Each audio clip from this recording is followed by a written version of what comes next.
Now, I don't want to be that guy, but what about the Sinnoh remakes? Now, the desire for Sinnoh remakes has been growing stronger and stronger with each passing month. I'm not saying that we will be getting any for sure, but it's very possible. So I'll be discussing Sinnoh in relation to the Crown Tundra today. This video will contain some map and Pokédex spoilers for the leaks of the Crown Tundra. Nothing too big, but just be warned. So back on the topic of whether or not we will be getting Sinnoh remakes. I think it is very likely based on the patterns of previous game releases. There is also the fact that several Sinnoh Pokemon do not appear in Galar's Pokédex. Even to the point where we know every fossil Pokemon will be returning in the Crown Tundra except for the Sinnoh fossils. So Generation 8 remakes of Diamond and Pearl would help to fill in the Pokédex gaps. There are likely other reasons, but I think that this is the most important. So what does this have to do with the Crown Tundra? Well, if these were to be the next games on the horizon, it would make sense to begin setting things up in the Crown Tundra DLC, because it would effectively be the final send-off for Sword and Shield and lead into the next games. And there seems to be some potential for connection as far as the story goes.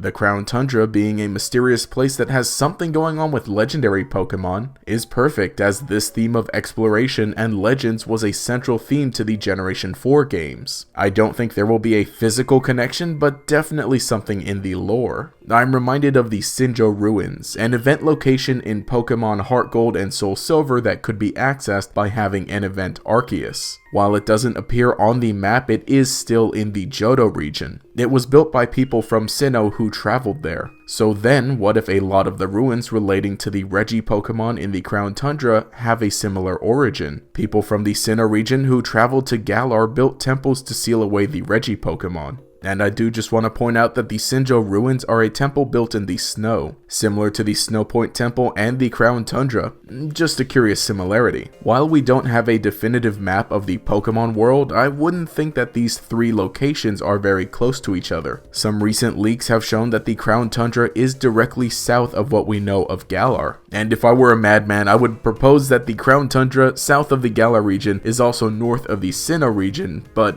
I don't think that's likely. At the very least, I think that there would be a connection to the Regi Pokemon between the two regions. And we do see that there will be temples for the original Regis. So from a game release standpoint, imagine capturing them in the Crown Tundra and bringing them over to the Sinnoh remakes to unlock Regigigas in the Snow Point Temple. Everything would just fall into place so well. And there is of course the matter of the fan favorite character Cynthia. She is present at the Sinnoh Ruins, continuing to research legendary Pokemon. If there's something going on in the Crown Tundra with legendary Pokemon, then I think Cynthia would have grabbed the first plane to Galar to investigate. As I discussed a few weeks ago, Sonia is very likely in the Crown Tundra right now beginning the research. If she stumbles upon something big, I'd imagine she would contact the famous Sinnoh region champion and legendary Pokemon enthusiast. Also, we do know that Garchomp will be appearing in the Crown Tundra, so maybe a little battle could happen to continue teasing for some Sinnoh remakes, or maybe I'm asking for and dreaming for too much. Really, I think this is some of the most speculation I've done for the Crown Tundra, again, mostly working off of patterns we've seen in the past that potentially give us an idea for upcoming game releases. But if we were in fact getting these games next year, then I 100% expect there to be some connections in the lore that we'll be unearthing. But until then, we should continue our research and preparation. But anyway, this is GatorEX, and let me know what you think. Do you think that there's going to be some sort of connection to the Sinnoh region or Sinnoh legends as a whole in the Crown Tundra? Do you think we'll see some more returning characters in the Crown Tundra? Potentially, maybe. I don't want to hype anything up too much or expect too much, but I definitely do think that there's maybe going to be leading into, at the very least, whatever the next game is, whether it be Sinnoh remakes or not, the Crown Tundra is probably going to set up for it. Maybe. Or at least there's going to be some real crazy interesting things, because there have been some weird neat additions in alternate versions or enhanced versions, as of late at least. So that'll be pretty neat to see what the Crown Tundra ends up doing. But anyway, let me know your thoughts in the comments below. If you enjoy my content, I've also got an anime channel where I'm reviewing the Yu-Gi-Oh anime every week. as it's come off of hiatus.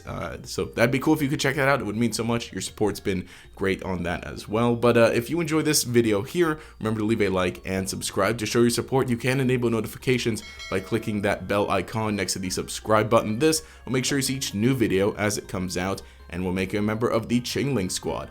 Anyway, this has been GatorEX. Have a nice day.